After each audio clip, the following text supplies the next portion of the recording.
Neurotheology is not merely a study of the brain or a catalog of spiritual experiences.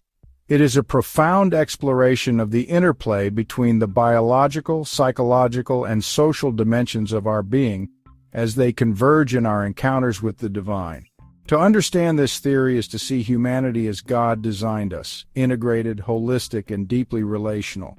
This is no abstraction, it is a lived reality grounded in both scripture and science, revealing that spiritual experiences do not arise in isolation. They emerge instead from the dynamic interaction of body, mind, and community. Let us explore this framework step by step to illuminate how neurotheology brings these dimensions into harmony. At the heart of neurotheology is the understanding that our biological processes are not isolated from the psychological and social dimensions that shape our experience. The three are interwoven aspects of our single God-designed being. Scripture affirms this in 1 Thessalonians chapter 5, verse 23. May your whole spirit and soul and body be kept blameless. This is no accident. It is a declaration of divine integration. Consider how these dimensions coexist. Our biology influences our emotions, just as our emotions influence our physical health. When the psalmist cries, "Why are you cast down, O my soul?" he is acknowledging the interplay of body and mind, a troubled spirit weighing heavily on the body. But it doesn't stop there. Our psychological states also shape how we connect with others. Proverbs reminds us that a cheerful heart is good medicine. Joy binds us to one another, while despair isolates us, threatening our relationships and communities. Finally, consider how our social connections sustain our physical health. Ecclesiastes tells us, "Two are better than one, for if they fall, one will lift up his fellow." This is not merely a metaphor. Science confirms it. Social bonds reduce stress, strengthen immunity, and even prolong life. Neurotheology, therefore, begins with this truth, that body, mind, and community coexist in harmony, reflecting the wholeness of God's design. To neglect one is to jeopardize them all. To embrace them is to live as God intended, integrated and whole. Yet this harmony is fragile. When one part of the triad falters, the others follow in a cascading feedback loop of disconnection. This is the second principle of our approach to neurotheology. Spiritual health depends on the interconnectedness of all dimensions, and neglect of one disrupts the whole. Elijah's story reveals this vividly. After fleeing Jezebel, he cries, "It is enough. Now, O Lord, take away my life." His despair was not merely spiritual but physical. Exhaustion had overtaken him, and his ability to connect with God and his mission faltered. What did God do? He sent an angel with bread and water, saying, "The journey is too much for you." Only after Elijah's body was restored could he hear the still small voice of the Lord. Isolation, too, reveals the devastating power of disconnection. Whoever isolates himself seeks his own desire, warns Proverbs. When we are cut off from community, the mind spirals into fear and despair. And when we are disconnected from God, as David lamented in Psalm 32, even our physical health suffers. When I kept silent, my bones wasted away.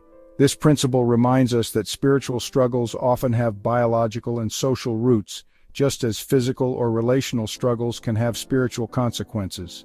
Neurotheology calls us to address these dimensions holistically, for only by restoring the whole can we truly restore the spirit.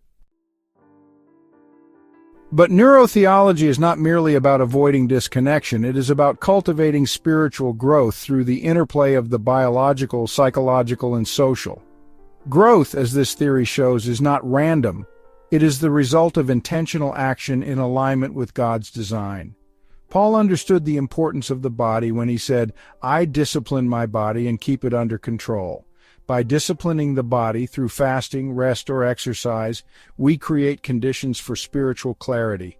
The body is not an obstacle to spirituality, but a vessel through which we encounter God. Likewise, the renewal of the mind is central to spiritual transformation.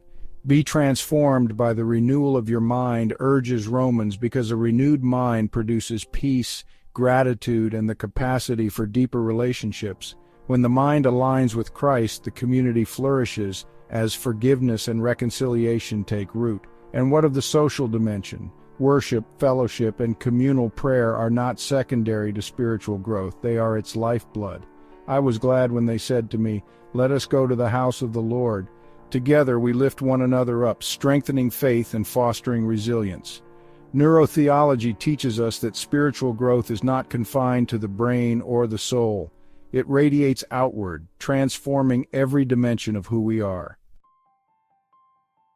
Finally, neurotheology embraces the mystery of emergence.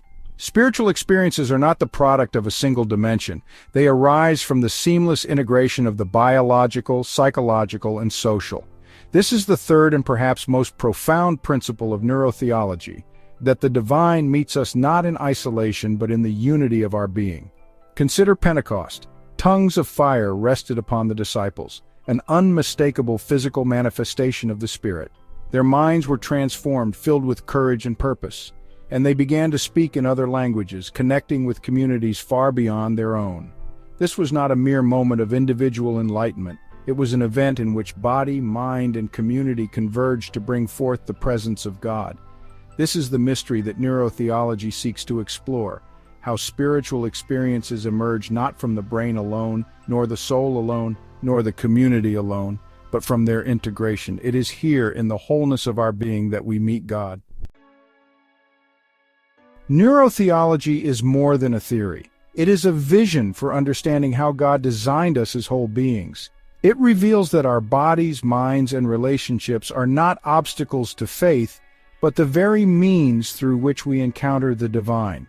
It calls us to seek harmony, to avoid the perils of disconnection, and to cultivate growth through intentional integration. And above all, it points us to the mystery, that God meets us not in fragmented parts, but in the unity of body, soul, and spirit. This is the heart of neurotheology, the study of how God works through our wholeness to reveal His presence and purpose. Let us embrace this vision. Let us live as integrated, redeemed people of God, for in Him we are made whole.